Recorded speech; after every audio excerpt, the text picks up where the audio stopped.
En fait, Alain a tout dit. Il va falloir que je meuble. Non, merci à Alain Aveno, qui est le référent de ce département et qui a organisé avec ses équipes cette belle réunion publique cet après-midi, qui ne fait que commencer, puisque nous aurons nos discussions ensuite, comme nous avons commencé de les avoir avant ces premiers discours ensemble. Et c'est vrai que au mois de mai, fais ce qu'il te plaît. Ben moi, au mois de mai, je viens en Loire-Atlantique. Voilà. C'est devenu une espèce de tradition. C'est plutôt sympathique. Il n'est pas pour me déplaire. Je salue évidemment également les référents d'autres départements qui sont présents. Ils peuvent peut-être se lever, qu'on les voit, parce que je sais qu'ils sont assez nombreux. Voilà, différents départements sont représentés.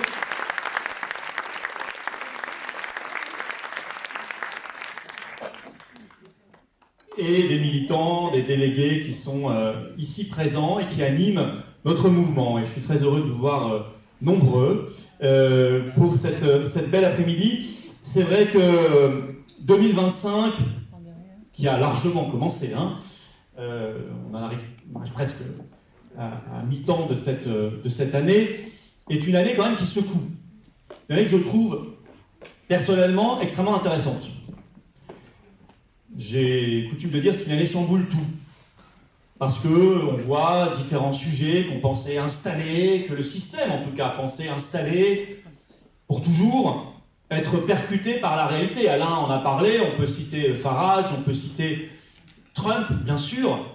On peut s'y attarder un petit peu d'ailleurs, parce que 2025, c'est jusqu'ici l'année du phénomène Trump, avec son équipe, qui laisse d'ailleurs perplexe et plus souvent enragé les médias du système, qui régulièrement s'imaginent que Trump serait redevenu raisonnable, selon leurs mots. Il y a quelques jours, Trump était devenu raisonnable sur l'Ukraine, souvenez-vous, hein, selon les médias. Il allait sanctionner la Russie, il allait faire une alliance avec les Européens pour perpétuer la guerre, continuer de livrer des armes, de l'argent au régime de M. Zelensky en Ukraine et imposer de nouvelles sanctions. Et on voyait notre fringant ministre des Affaires étrangères, Jean-Noël Barrot, posé à côté de Lindsey Graham, dont on a appris l'existence. Enfin, moi, je vous en avais déjà un petit peu parlé. Un sénateur américain complètement cinglé. Hein. C'est quand même un sénateur qui a déclaré, début 2022, la seule solution pour le conflit, c'est d'assassiner Poutine. Qui avait déjà, évidemment, soutenu ardemment la guerre de Bush en Irak en 2002-2003, qui demandait d'ailleurs qu'on y envoie plus d'hommes, plus de soldats, qu'on la continue, et qui, là, voulait imposer des droits de douane de 500% sur les pays qui importe du gaz russe. Et Barrot était à côté comme ça en disant c'est super, ça on soutient. Il y a un pays qui importe du gaz russe, qui en importe d'ailleurs 2 fois plus qu'en 2022. C'est la France. Donc on allait nous auto-imposer une taxe de 500%. Vous me direz, une fois qu'on a eu Bruno Le Maire à Bercy, on s'attend à tout. Puisque lui devait mettre l'économie russe à genoux, souvenez-vous. On a ensuite eu François Hollande qui voulait prendre à la gorge l'économie américaine, puis ensuite Macron qui voulait faire rendre gorge à la Russie. Je crois pour l'instant qu'ils ont réussi à atteindre leur objectif, effectivement, mais ça n'est pas vis-à-vis de la Russie, c'est vis-à-vis de la France. Et à chaque fois qu'ils ont tiré avec leur petit pistolet contre la Russie, la balle est arrivée dans le pied. Parce que c'est ça la réalité. Alors Trump finalement a dit non, il n'y aura pas les sanctions de Lindsey Graham, tout ça, ça n'existera pas. Et la presse s'est remise à dire depuis quelques jours, je citais quelques extraits de presse, quelques titres dans une vidéo récente, de nouveau Trump perd les pédales, pète un câble, comprend pas ce qui se passe. Mais moi je veux dire ce qui se passe. C'est qu'effectivement il est en train de balayer l'oligarchie. Comme il le disait lui-même, il est en train de drainer le marécage, l'état profond. Et ça s'exprime par une rupture avec tous les dogmes de l'oligarchie, à commencer par le libre-échange. Les journalistes qui disent on ne comprend pas, les droits de douane, c'est erratique. Ben, moi, je vous explique ce qu'il est en train de faire. Il est en train d'expliquer si vous venez produire aux États-Unis, tout se passera bien pour vous. Et on n'a plus envie d'importer tout ce qu'on consomme. Et on devrait tous se réjouir de cela. Parce que le libre-échange, c'est le pire des modèles. C'est un modèle d'abord inhumain, c'est un modèle absurde. Vous allez faire fabriquer à des milliers de kilomètres, retraiter à d'autres milliers de kilomètres, des produits de très bas de gamme, en faisant travailler les gens dans n'importe quelles conditions, parfois des enfants, on le sait, c'est documenté tout cela. Dans des conditions sociales, environnementales épouvantables, vous ramenez des produits ici industriels ou alimentaires de très basse qualité et vous fermez des usines en France. Et vous faites que 2 paysans se suicident chaque semaine dans notre pays. Et les écolos, ceux qui s'auto-proclament en tout cas écolos, par réflexe pavlovien anti-Trump, nous ont dit non à ces taxes, Trump c'est pas bien. Mais je comprends pas, je comprends plus Sandrine Rousseau, c'est tenté que je vous ai compris un jour. Je comprends pas. C'est très écolo au contraire. Sans le vouloir peut-être, Trump est en train de mener la politique la plus écolo possible. Produire et consommer au même endroit, les circuits courts, c'est la vraie écologie. Et ça, c'est une rupture fondamentale, bien sûr, avec le modèle mondialiste. C'est très cohérent parce que dans le même temps, il quitte l'OMS.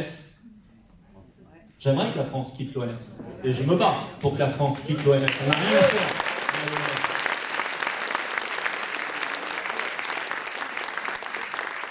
Dans le même temps, il arrête de financer l'OMC, le commerce. Il arrête de financer Gavi. Vous savez, le joujou de Bill Gates.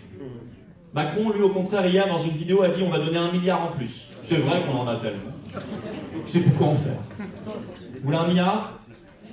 Qui veut 1 milliard? Non, pas vous. Non. Il n'y a pas Bill Gates dans la salle, parce que c'est vrai qu'il en manque. Il n'y a pas Monsieur Zelensky qui remplit sa besace chaque fois qu'il va dans un pays. Il n'y a pas Ursula von der Leyen qui a besoin, après ces 3 augmentations annuelles, elle a besoin de quelques milliards en plus. Effectivement, on en a trop.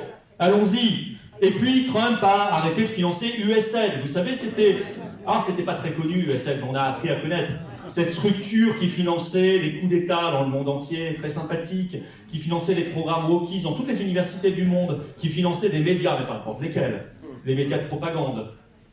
À tel point que la presse ukrainienne officielle, parce que de toute façon l'autre a été fermée par le grand démocrate Zelensky depuis bien longtemps, qui avait fermé 12 chaînes de télé, qui a interdit tous les partis politiques d'opposition, mais ce sont nos valeurs, nous dit-on, nos valeurs, la grande démocratie. Tous les médias ukrainiens, du jour au lendemain, comme il ne restait plus que les médias du système pro-guerre, ils ont été terminés, puisqu'ils n'avaient plus l'argent qui venait de Washington, d'USAID. Tout ça est cohérent. Dans le même temps, le combat pour la liberté d'expression, c'est tout ce qu'a fait Elon Musk, tout ce qu'il tente de faire par rapport à des forces de censure. Car le mondialisme, évidemment, rime avec la censure pour une raison simple. C'est qu'ils n'ont aucun intérêt à ce que prospèrent des débats qui sont gênants. Vous imaginez quand même pas qu'on va refaire voter les Français, par exemple, sur un sujet alors qu'ils ont dit non il y a 20 ans et qu'on a dû corriger leur nom. Alain le rappelait. Vous imaginez pas qu'on va les laisser débattre librement du Covid, des vaccins, de l'Ukraine, de l'euro. Surtout pas.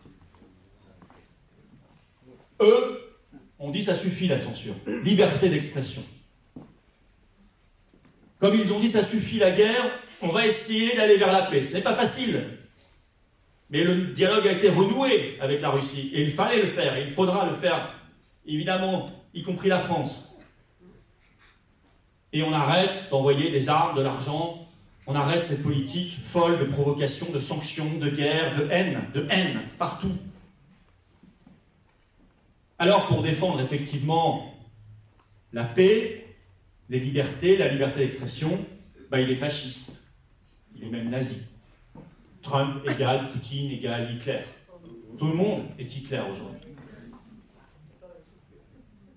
Je n'ai rarement vu des nazis manifester pour la liberté et la paix, mais vous me direz, aujourd'hui, tout est possible. Tout est tellement possible qu'ils rompt également avec le wokisme.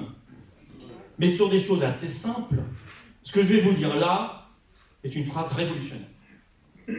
Il y a 2 sexes, hommes et femmes.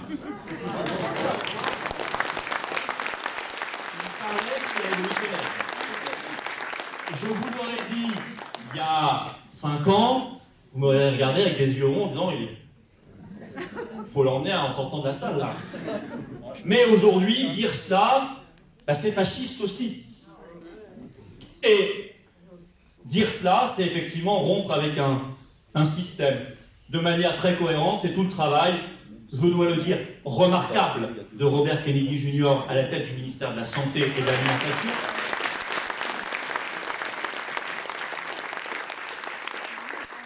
Qui a, dès le premier jour, réintégré tous les militaires qui devaient être normalement injectés, réintégration avec excuse officielle et indemnisation totale. On veut exactement la même chose pour tous ceux qui ont été suspendus de manière honteuse en France. Et je sais qu'il y en a dans la salle, que j'ai vu tout à l'heure.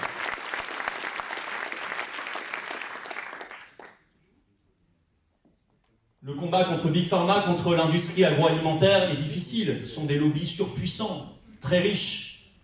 Mais quand vous interdisez les colorants artificiels et que vous les obligez à utiliser des colorants naturels, ça n'est pas une petite question, c'est un vrai sujet, un très gros sujet. Car ça concerne toute la question de la vraie santé publique, de l'alimentation et du modèle qu'on veut, du modèle de civilisation que nous voulons. Et ça, il est en train de le mener, ce combat. Et je vais vous dire, nous devons regarder ça avec une grande espérance. Non pas en nous disant, c'est Trump qui va nous sauver. C'est pas Trump qui nous sauvera. Personne ne nous sauvera à part nous-mêmes.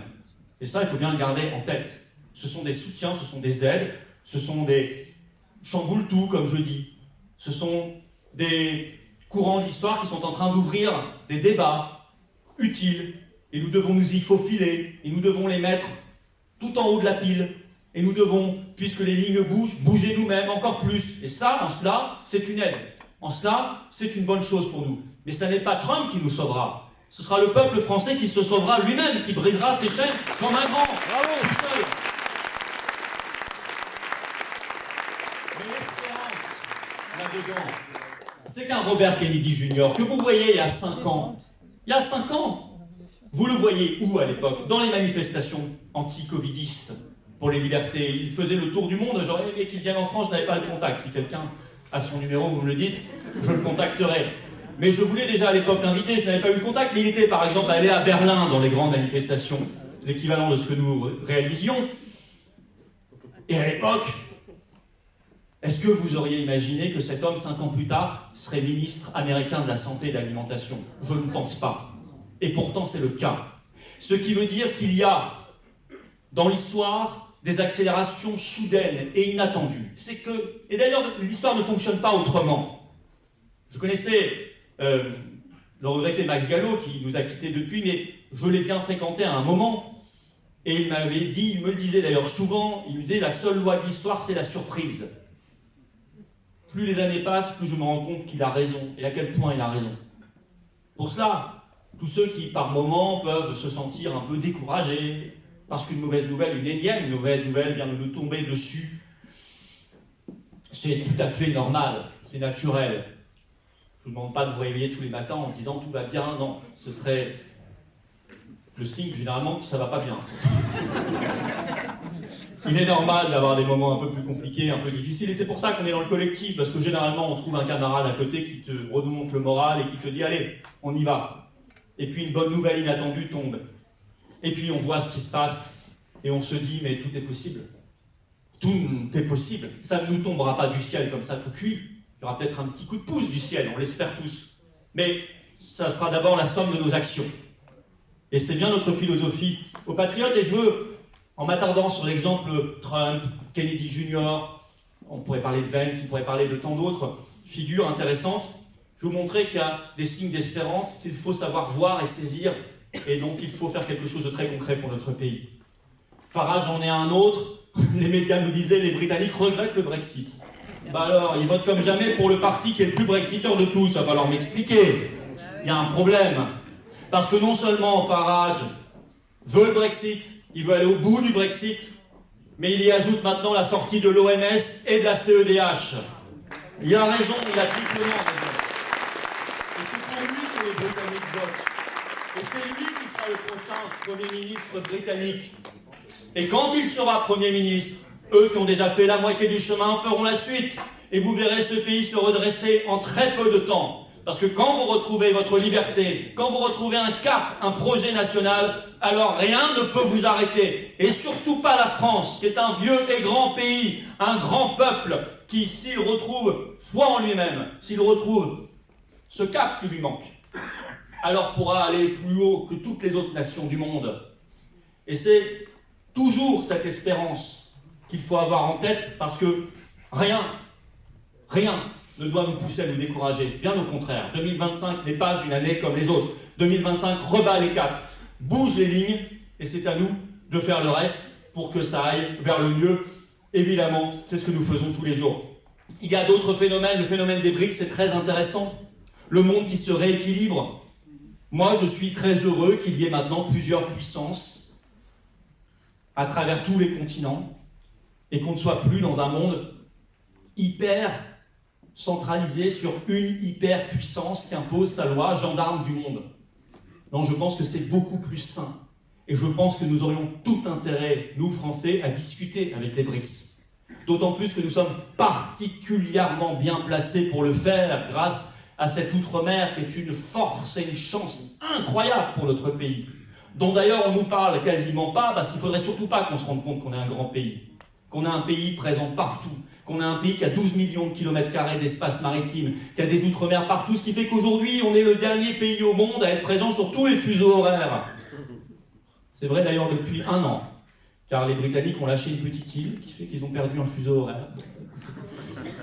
Nous sommes présents partout. Et donc, savez-vous qu'aujourd'hui la France n'a pas 5 ou 6 pays comme pays frontières? Parce qu'on dit, bon, il y a la Belgique, le Luxembourg, l'Allemagne, la Suisse, l'Italie. Non, il n'y a pas que ça. Nous sommes en frontière avec 30 pays, avec l'outre-mer. Et très souvent des pays des BRICS. Et donc, nous devrions, et nous pourrions, et nous pourrons demain, faire de ce rééquilibrage du monde une chance, une vraie force, un vrai atout, véritable atout pour notre pays. Toutes les raisons sont là sous nos yeux d'espérer et de nous battre. Tout montre que le vieux monde est en train de crever, de mourir. Vous en voyez à la télévision les débris. Vous voyez parfois encore la lumière d'une étoile qui en fait est déjà morte. Comme les étoiles, il faut que le temps que la lumière vous parvienne. Mais en réalité, l'astre est déjà mort. C'est la même chose pour ce système. Il brille des feux d'une mort qui est déjà arrivée. Et nous sommes là pour déjà construire la suite et l'avenir. C'est ce que nous faisons chaque jour aux Patriotes. Le phénomène roumain est très intéressant. Je crois que ce qui se passe en Roumanie, vous voyez, on l'avait pressenti tout début janvier par un froid glacial, on faisait une manifestation au pied de l'ambassade de Roumanie à Paris. Pas grand monde en parlait à cette époque-là. On s'est dit, il y a quelque chose de très grave et très significatif qui est en train de se passer là-bas. Et il s'est passé ce que vous savez. Ah, ils ont mal voté, on annule l'élection. Ce candidat veut quitter l'Union européenne, l'OTAN et l'OMS, parle de M. Georgescu, il sera interdit d'être candidat. C'est plus simple. Et là, évidemment, vous avez vu ce qui s'est passé. Il y avait soi-disant des ingérences russes qu'on cherche toujours. Je ne sais pas quelles sont ces ingérences. Peut-être que un commando de punaises de lit avait été envoyé dans le pays pour chatouiller les pieds du candidat européiste. C'est peut-être ça l'ingérence russe. Puisque les Russes sont tellement forts qu'ils vont jusqu'à piloter les punaises de lit. C'est un pays décidément impressionnant. Derrière le Brexit, derrière Trump 1, derrière Trump 2, derrière les gilets jaunes, derrière nos manifs anti-pass, on me le disait déjà à l'époque, derrière nos manifs pour la paix, et maintenant derrière les punaises de lit.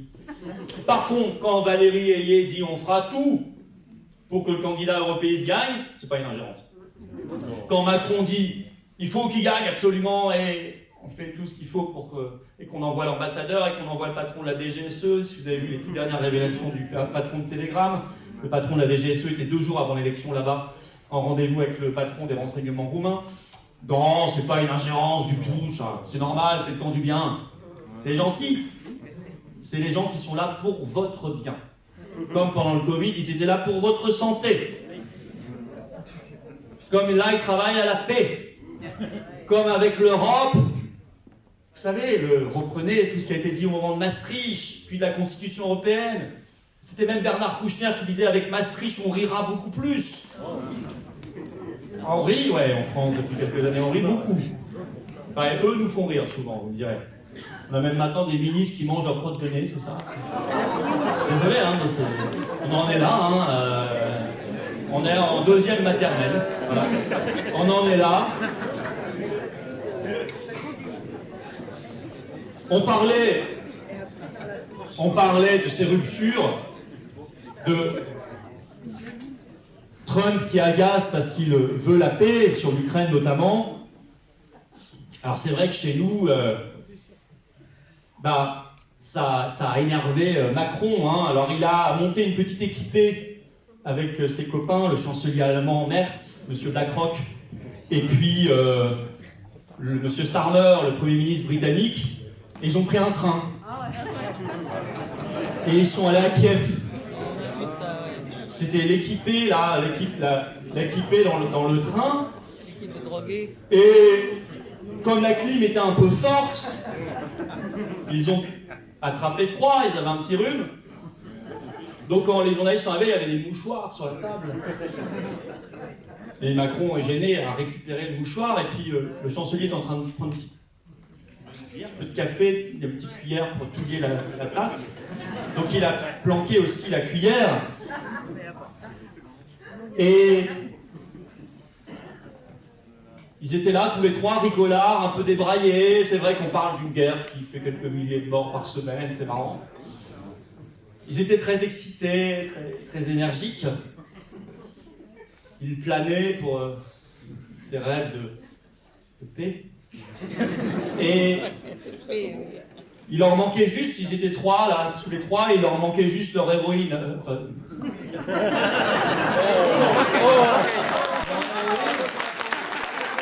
crains que vous ayez l'esprit mal placé. Leur héroïne, c'est Ursula von der Leyen. Bref, un voyage stupéfiant.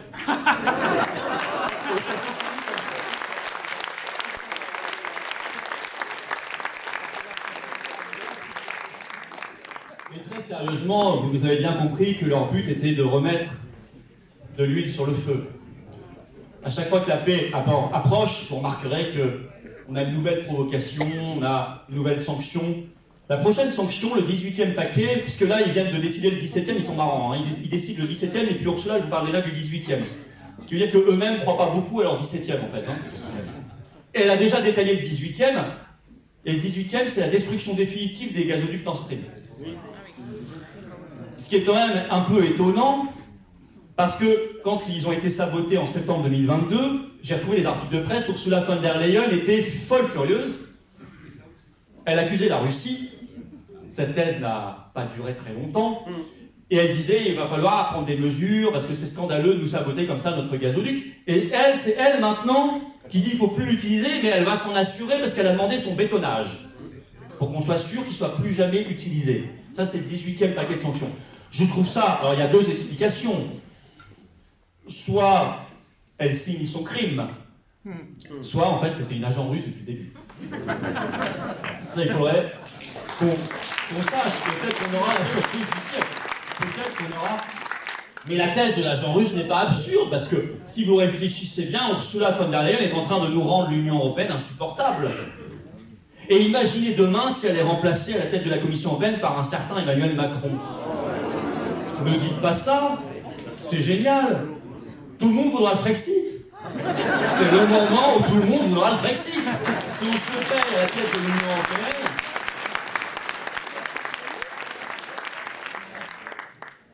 Alors vous voyez que face à ça, notre modèle c'est de bouger. Je disais les lignes bougent, donc on bouge. Ben oui. Nous sommes les patriotes, un mouvement qui agit, qui fait beaucoup de choses. Et je crois qu'il faut faire beaucoup de choses. Et en réel, dans la vraie vie, comme on dit. Je me réjouis en ce moment de ce que nous voyons depuis quelques jours, et j'espère que le mouvement va grossir, qu'il va sortir des structures syndicales. Je parle du mouvement des agriculteurs et je parle du mouvement des taxis. Je pense que c'est sain que ça bouge. Alors je ne suis pas dupe, bien sûr. Claude m'en parlait tout à l'heure, et il y a la FNSEA derrière, beaucoup de l'action des paysans, et vous connaissez ma confiance en la FNSEA. que j'ai renommée d'ailleurs, parce qu'elle s'appelle Fédération nationale des syndicats d'exploitants. Je ne comprends pas pourquoi il y a encore le mot national là-dedans. Ça devrait être Fédération mondialiste des syndicats de la FMSEA. Ça devrait être ça, normalement, son vrai nom. Pas la FMSEA. Malgré tout, il y a à la base des paysans qui sont sincèrement dans le combat, à d'autres endroits, d'autres paysans hors syndicat ou de la coordination rurale sont là, et même parfois on a vu dans différentes actions une convergence avec les taxis. Et vous savez, le point commun quand même entre ces deux professions, c'est qu'elles ont été trahies par leur propre gouvernement. D'un côté, les paysans, complètement trahis, parce qu'on va chercher des produits à l'autre bout du monde. On fait le libre-échange avec le monde entier, même avec l'Ukraine. Les taxis, on sait dans quelles conditions, les Uber Files sont sortis. Nous sommes face à un régime macroniste intégralement corrompu, il faut dire le mot. Et les Uber Files sont une des briques de cette corruption. Ça a fait 2 jours dans l'actualité. Hein. Pourtant, c'était documenté. C'est quand même pas rien. Moi, je sais pas, j'aurais été député, j'aurais dit « Allez, on va faire une commission d'enquête sur les dossiers Uber » qui montre quand même qu'on a un régime intégralement corrompu par une multinationale américaine contre nos propres artisans taxis. C'est quand même pas totalement rien. Non. On ne peut pas leur demander ça. Nos députés sont déjà très fatigués de ce qu'ils font. Ils ont déjà 5 mois de vacances par an, 3 jours de présence par semaine dans l'hémicycle, et généralement, vous avez vu les débats, ils sont environ une centaine sur 577. Ce qui fait que je me suis dit, mais pourquoi on a 1000 parlementaires en France, députés plus sénateurs? Moi, je pense qu'on n'a pas besoin du tout de tout ça. Je pense qu'on n'a pas besoin de les payer comme ça. Vous ne venez pas 3 fois dans le mois, on vous divise par 2 votre salaire. Vous ne venez pas la 4e fois, c'est 0. Voilà, 0. Et vous n'avez plus droit à rien. De toute façon, à quoi servent-ils aujourd'hui puisque les décisions sont prises au-dessus? Donc à part prendre le chèque et les avantages et le train en première, tout ce que vous savez, vous ne savez pas, parce qu'il y a beaucoup de privilèges dont on ne vous parle pas beaucoup, qui existent, à quoi servent-ils? En tout cas, ils n'ont pas fait ces commissions d'enquête. Donc moi, je soutiens intégralement les professions qui se révoltent, et c'est bien plus large que nos paysans et nos taxis, parce que ça concerne tous les Français, et en particulier ce qu'on a dans nos assiettes. La question de l'agriculture française et de son avenir, c'est un sujet qui concerne tous les Français. Alors ce qu'il faudrait, puisque lundi, les actions vont monter en puissance, il faudrait que tous les Français rejoignent le mouvement, qu'on aille les soutenir, qu'on soit avec eux. Et moi, j'encourage tous les patriotes, comme nous l'avons toujours fait, à être physiquement avec eux, en soutien, dans l'action, dans les blocages, dans tout ce qui peut les aider à secouer le pays, à réveiller notre pays, et à faire en sorte qu'il l'emporte face à une oligarchie qui veut les détruire. Car c'est bien ça le but, détruire tous les indépendants, détruire tous les agriculteurs, détruire l'agriculture française et aller se fournir partout dans le monde, sauf en France, alors qu'on est un pays merveilleux, qui produit de tout, qui a des savoirs et des savoir-faire depuis des siècles et des millénaires. Notre terre est travaillée depuis si longtemps, on produit les meilleurs produits du monde. Et on serait obligé d'aller se fournir en poulet ukrainien dégoûtant, ou en poulet brésilien, ou en bœuf aux hormones canadiens, ou je ne sais pas. Comment peut-on accepter de marcher à ce point sur la tête? Moi, je ne veux plus qu'on marche sur la tête. Voilà. Je veux que nous dégagions tous ceux qui trahissent la France, que les Français, le peuple souverain, qui est le seul souverain, je le rappelle, dans notre pays, reprennent la main et le contrôle de son destin et de son pays, et que nous soyons là pour sauver notre pays, notre patrie.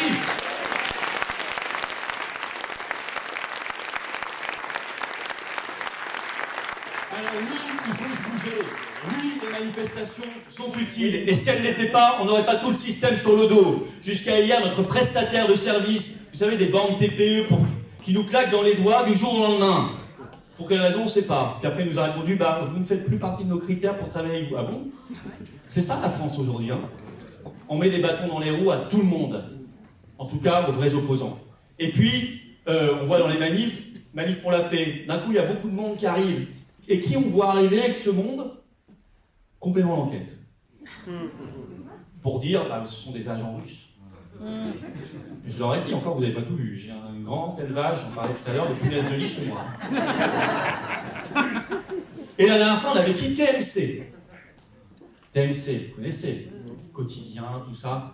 C'est le groupe TF1 d'ailleurs, TMC. Hein. TF1, LCI, tiens, c'est lié à des connexions aussi. C'est intéressant, mais ça prouve que ça dérange. Bon, évidemment, si on pouvait, il faut peut-être brûler un cierge tous les jours pour ça, mais il y a un article 68 dans la Constitution qui permet la destitution de Macron. Ouais, et vu tout ce qu'on a vu, ce serait cet équipé, ce train fou de Kiev. Je pense que rien que ça, et tout le reste, ça mériterait 10 fois, 100 fois, 1000 fois une destitution, bien évidemment, de ce type qui n'aime pas la France, qui n'a jamais aimé la France, qui n'aime pas les Français, qui n'a jamais servi les intérêts français, mais toujours des intérêts étrangers, américains en particulier. Bien sûr que la destitution de Macron s'impose, et les parlementaires ne veulent pas la faire, ne veulent pas voter cette destitution.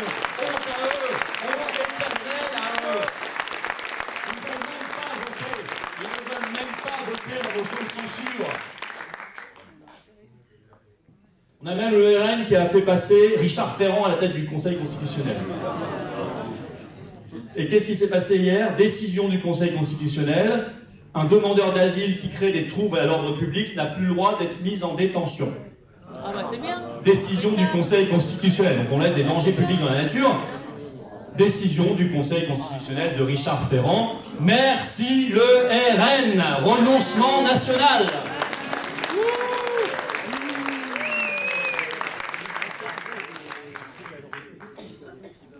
Vous savez, on a tant de choses à faire sur l'agriculture. Sur l'agriculture, je pense que Claude, agriculteur de son état, patriote, fervent, militant, un homme qui est dans le combat tout le temps. Je ne l'ai jamais connu autrement que dans le combat. Me démentira pas. On ne sauvera l'agriculture française que par le Frexit, en sortant de cette satanée Union européenne et en obtenant sa destruction définitive, complète et totale.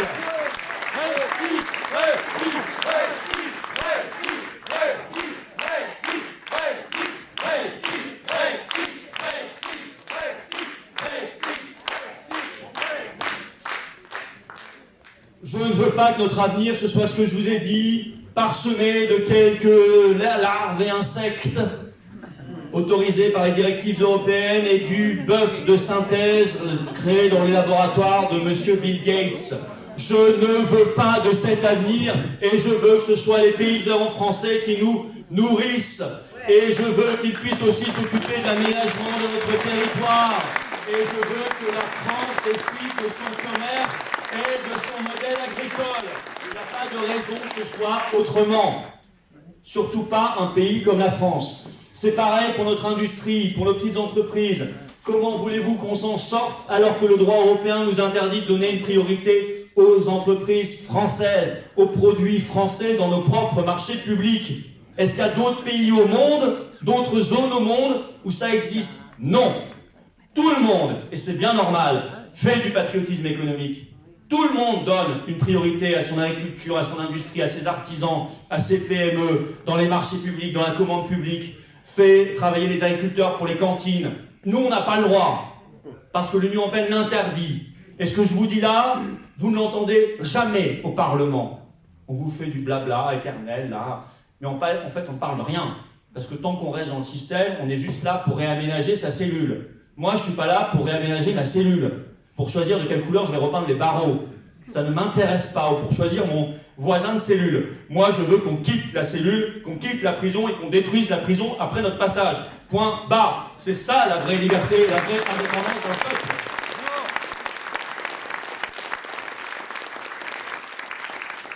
D'ailleurs, vous savez, si on mettait en place des droits de douane, et il faudrait, sur la concurrence déloyale, et ça concerne aussi des pays européens, la concurrence déloyale, hein.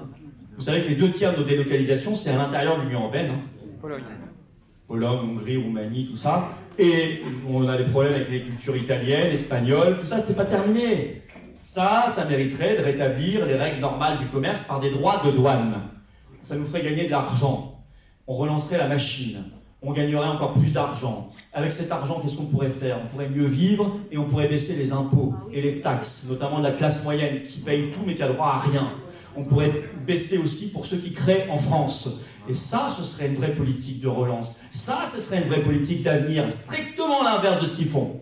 ils nous mettent en concurrence avec le monde entier, puis ensuite ils disent on n'a plus d'argent, il n'y a plus rien, bah oui, donc vous allez payer.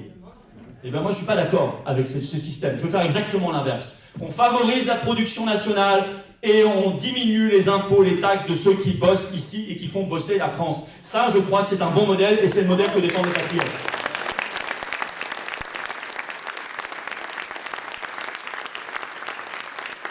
Sur l'immigration, Alain a tout dit.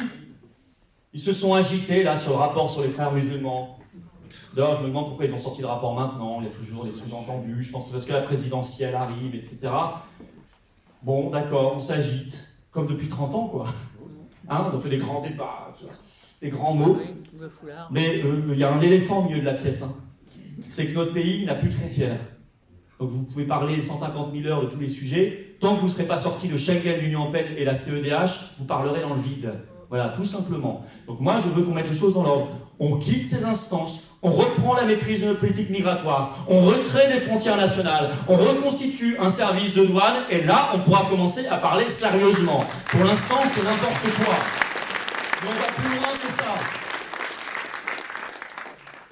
On poursuit les fausses ONG de M. Soros, qui sont en fait des mafias pour faire passer les migrants. Et se faire du fric sur le dos de ce trafic humain, car c'est immonde. Et puis on change radicalement de diplomatie. On lutte contre le fondamentalisme islamiste. 3 jours avant, Macron il accueille comme un grand copain le président syrien qui a le sang de Samuel Paty sur les mains. Et de tant d'alaouites et de chrétiens là-bas. On a fait, toutes les dernières décennies, on a fait que ça. On a détruit des pays, vous voyez que je vous en cite, la Libye, l'Irak, la Libye, l'Afghanistan, il attend. Et on a remplacé maintenant la Syrie, et on met à la place des fondamentalistes, et on dit « Ah, en fait, ce sont nos ennemis ici !» Et arrêtez votre sketch. Vous créez le chaos, et vous le créez sciemment. Ces gens-là sont des créateurs volontaires de chaos, parce qu'ils ne prospèrent que sur le chaos. Moi, je veux pas le chaos. Moi, je veux les mettre eux chaos. Ouais, c'est eux qui doivent être mis chaos par le peuple français. Mais on ne veut pas vivre dans le chaos. Sur la santé, bien évidemment, première mesure, on quitte l'OMS, qui vient de faire passer son traité, la pandémie, en fait. Il y a eu une loi de séparation de l'Église et de l'État. Et si on faisait une loi de séparation de l'État et de l'industrie pharmaceutique? Qu'est-ce que vous en pensez? Moi, je pense que ce serait pas mal. Il y a actuellement une loi qui est en discussion pour l'aide à mourir. Moi, je suis pour une loi l'aide à vivre. Et c'est cette loi-là que nous devrions travailler. Cette loi, ça n'intéresse pas les députés. Ils ne sont pas là. Il y a des amendements terrifiants qui passent tous les jours. Il y a un projet derrière, évidemment mercantile. Il y a un projet de pression morale. Un jeune homme qui était atteint de la myopathie de Duchenne l'a très bien exprimé, je ne sais pas si vous l'avez vu sur CNews. Il disait « Je suis dans les critères ». On nous a dit qu'1 million de Français étaient dans les critères, c'est quand même pas rien. Et cette loi crée une pression terrible sur moi. Parce que j'ai une tête de critères, donc évidemment, ça change l'ambiance dans la société. Et tu sais que tu pourrais faire le choix de partir. C'est peut-être mieux pour toi. Et tu seras peut-être moins une charge pour tes proches et pour la société. Et il a raison, il le dit crûment. Il a raison de le dire, parce que c'est évidemment ça. Et c'est tellement vrai que dans tous les pays où ça a été mis en place, on a 20 ans de recul à peu près sur cette loi. Parce que ça a été mis en place aux Pays-Bas, en Belgique, au Canada, en Suisse, etc. Ça se passe toujours comme ça. Et que là, ils ont le cynisme de faire une loi soins palliatifs à côté, alors que dans tous les pays où on a mis en place ça, on a ensuite dégarni les budgets de la santé et des soins palliatifs. Forcément, on n'en a plus besoin. Vous passez directement à la case mort. Ben moi, je suis pour aider les aidants. Je suis pour aider les familles qui ont des personnes handicapées, beaucoup plus. Je suis pour qu'il y ait des structures d'accueil, beaucoup plus. Je suis pour qu'il y ait des soins palliatifs dans tous les départements. Il y a plein de départements français, mais il n'y en a même pas encore. Je suis pour qu'on mette le paquet là-dessus. Je suis pour qu'on mette le paquet pour que les gens n'attendent pas 6 mois pour un rendez-vous avec le médecin de la douleur. Je suis pour qu'on mette le paquet pour qu'on rouvre des lits au lieu d'enfermer des milliers, comme on le fait depuis des années pour des raisons comptables et financières, pour qu'on aide les soignants, pour qu'on aide les infirmières, pour qu'on fasse que des médecins se réinstallent, pour que les gens aient un peu de joie de vivre aussi dans notre pays. Parce que notre pays est devenu maussade, est devenu triste, est devenu dépressif. Et c'est normal qu'il soit triste. Tout est fait pour qu'il le soit. Nous vivons dans un régime de peur. Vous avez peur des virus ou des Russes? Choisissez. Et là, ils sont en train de nous refaire un petit sketch sur le Covid, si vous avez vu. Ça va venir, vous allez voir. Ils ont même ressorti, alors j'ai vu ça, Mécarbane. Ils ont ouvert un tiroir, il y avait des poils d'araignée, un peu de poussière, ils ont épousté. Ils ont dit, toi, le général de plateau, tu dégages, on va mettre un médecin de plateau, là. Pfizer remplace l'OTAN, provisoirement. Ça, quand ils ressortent, ces gens-là, on a dit Karine Lacombe va bientôt faire son grand retour. C'est que l'heure est grave, l'heure est grave. Mais ça, c'est le régime de la peur, vous voyez? La peur, c'est la manipulation.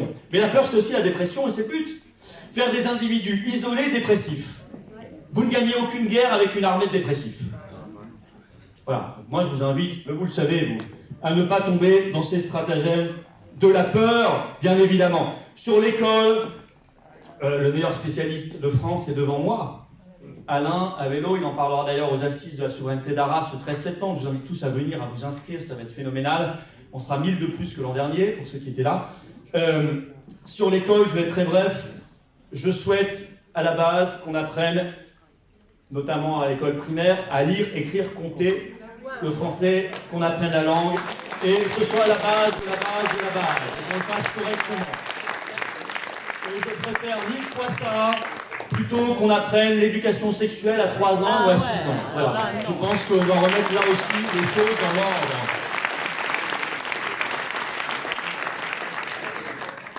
Sur nos libertés, il faut supprimer toutes les lois de censure.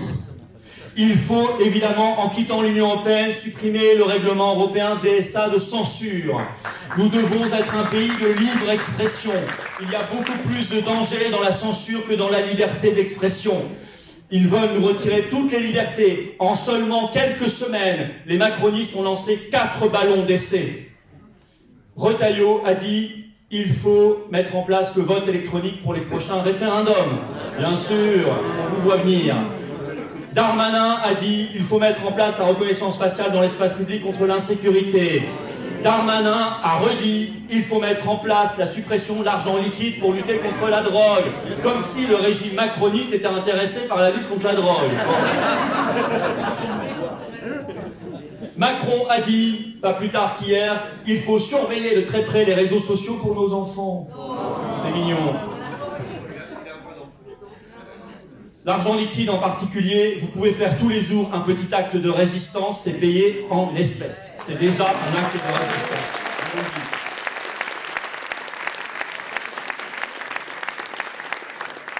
Je ne veux pas de l'euro numérique. Mais la seule solution pour se débarrasser de cette horreur, dont je vous signale que Trump, le 23 janvier, 3 jours après son arrivée au pouvoir, a signé un décret présidentiel pour interdire le dollar numérique. Il faut évidemment faire pareil, mais pour se débarrasser de l'euro numérique, il faut se débarrasser de l'euro. Il n'y a pas de raison que la France n'ait pas sa propre monnaie. Et notre monnaie ne s'appelle pas l'euro, notre monnaie s'appelle le franc. Et moi, je ne suis pas comme tous ces pseudo-souverainistes de pacotille à ne jamais vous parler de cette question. Elle est centrale.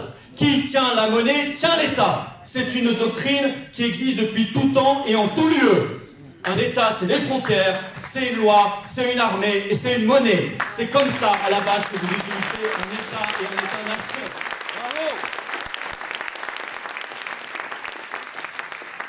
Et oui, je suis pour qu'on mette en place une politique de référendaire, plein de référendums locaux, nationaux, qu'on crée le référendum d'initiative citoyenne sur tout sujet et qu'on le mette dans la Constitution.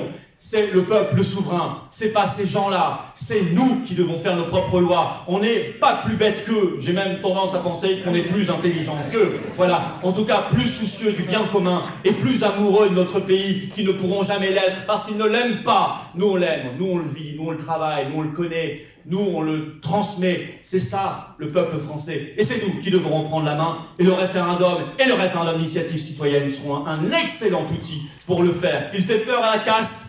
c'est bon signe. Alors on se bat et on l'aura. On l'aura. Comment on fait parlementaire, puisqu'effectivement, le 29 mai, on sera au pied du Sénat à 18h pour ceux qui veulent venir, pour les 20 ans du non, jour pour jour, et pour se rassembler pour le Frexit. Il y a des parlementaires qui, le 4 février 2008, à Versailles, en congrès, ont voté le traité de Lisbonne. Oui. Dont 2 eurodéputés du RN. Aujourd'hui. Ah ouais. Eh oui. Et lesquels? M. Garot et M. Mariani. Et moi je pense que ces gens-là qui ont osé, ils ont fait la chose, je parlais de la Roumanie, mais nous on a vécu ça il y a 20 ans. Hein. C'est du même niveau. Hein. Les parlementaires qui ont voté ce traité de Lisbonne, alors qu'ils savaient très bien que les Français avaient dit non, avec 70% de participation, 55% de non, une campagne pour ceux qui l'ont vécu phénoménale. C'est des traîtres. Ces gens-là sont non seulement des traîtres, mais ils auraient dû être rendus inéligibles à vie. Ils n'ont plus le droit d'exercer la souveraineté, une parcelle de souveraineté nationale, parce qu'ils ont trahi profondément. Ils ont violé la volonté démocratique des Français. Ils ont trahi la souveraineté populaire. Il n'y a pas plus grave crime quand on est parlementaire. Donc on doit être rendu inéligible à vie quand on a fait ça. Et ça, je pense qu'il faudra, et nous le retirons très clairement le jeudi prochain dans les rues de France. Je veux dire, d'ailleurs, ce ne sera plus possible dans notre système parce que nous ne pourrons plus modifier la Constitution autrement que par un référendum. Voilà. Il n'y a aucune raison que ces gens-là puissent tripatouiller en permanence la Constitution. Il n'y a que le peuple qui pourra décider de le faire. Et sur notre diplomatie, enfin, nous serons une puissance libre. La voix de la France, elle est originale, elle est attendue. Quand on a dit non à la guerre d'Irak en 2003, toutes les nations du monde qui étaient pour la paix défilaient avec des drapeaux français. C'est dire. Nous sommes très attendus, nous sommes très écoutés, et aujourd'hui on déçoit beaucoup. Pour cela, il faut quitter l'Union européenne, bien sûr. Pour cela, il faut quitter l'OTAN, évidemment.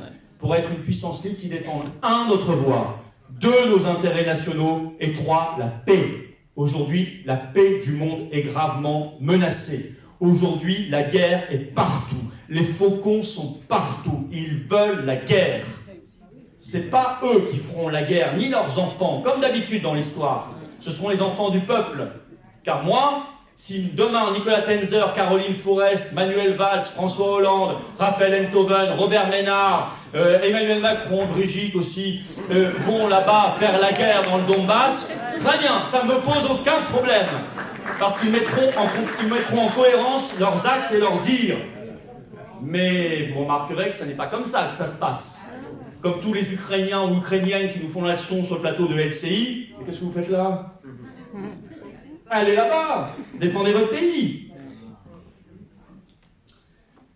Nous avons là-dessus une grande responsabilité. Nous sommes une puissance nucléaire, membre permanent du Conseil de sécurité de l'ONU, pays monde, je le disais, 2e puissance maritime du monde.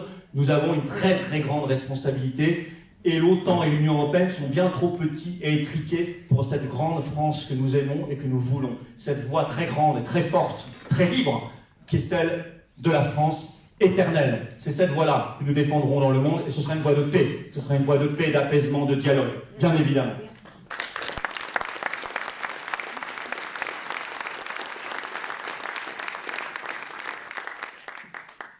Chers amis, vous voyez que c'est tout un programme. C'est tout un programme dans un contexte qui bouge beaucoup. Dans un contexte difficile que je ne nie pas, vous le savez, nous avons face à nous un système qui est là, puissant, riche, mais il leur manque quelque chose. Il leur manque quelque chose que nous avons et qu'ils n'auront jamais. Et ça se trouve là. Ce sont les convictions que nous avons et qui font battre notre cœur. Ce sont ces valeurs fortes qui nous animent. C'est cette espérance, cette foi que nous avons dans notre pays, dans notre avenir. Ça, ils ne pourront pas nous le voler. Comme ils ne pourront jamais nous voler notre liberté de penser. Comme jamais ils ne pourront nous voler cette soif de résistance qui est la nôtre. Notre boulot a toujours été le même. Entretenir, faire vivre la petite flamme de la résistance. Se dire que la France a 1001 atouts. Elle a l'outre-mer, elle a une langue, elle a un espace maritime, elle a un génie propre. Elle a une profondeur civilisationnelle, culturelle, patrimoniale, artistique extraordinaire. Pas pour rien qu'on est le pays le plus visité au monde. Elle a ce génie industriel, scientifique qui perdure. Alors tout est fait pour le détruire et pourtant il est là, il perdure. Elle a cette soif de vivre. On a tous les atouts pour s'en sortir. On a des paysans formidables. On a des gens qui veulent créer, qui créent en France, qui inventent tous les jours, qui travaillent, qui veulent s'en sortir. Si nous retrouvons un cap, je peux vous assurer que ça ne mettra pas 15 ans pour qu'on se redresse. En quelques mois, vous verrez déjà un profond changement et en quelques années, on aura tout réglé. Car c'est ce qui manque aujourd'hui, c'est ce cap, c'est ce projet. Nous allons le rebâtir.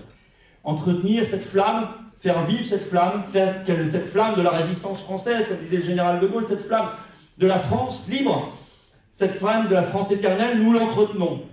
Elle n'a jamais cessé de vivre, elle ne s'est jamais éteinte. Ce qu'il faut, c'est souffler, non pas pour l'éteindre, c'est souffler pour la faire grossir, l'oxygéner, la faire grandir et la transformer en brasier de la révolte et de la révolution qui vient. Une saine et belle révolution, celle du peuple de France qui reprend en main son avenir, son destin et son pays. Oui, mes chers amis, continuons d'alimenter cette flamme qui se transforme en brasier de la renaissance et de la résurrection française. On les aura! Vive la liberté, vive la résistance, et vive la paix, et vive la France libre! Bravo! On les aura!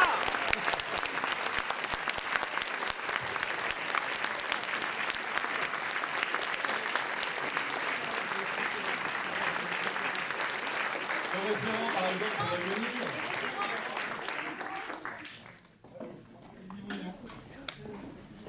Tous les référents.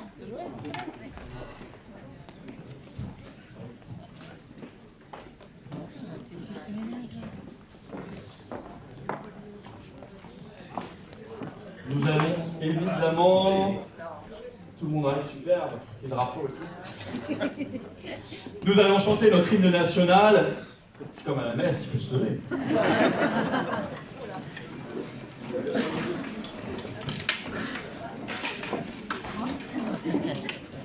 Allons enfants de la patrie, le jour de gloire est arrivé. Contre nous de la tyrannie, l'étendard sanglant élevé, l'étendard sanglant élevé. Entendez-vous dans nos campagnes, mugir ces féroces soldats qui viennent jusque dans nos bras, égorger nos fils et nos compagnes. Aux armes, citoyens, formez vos bataillons, marchons, marchons, car sans impur, à preuve de nos sillons.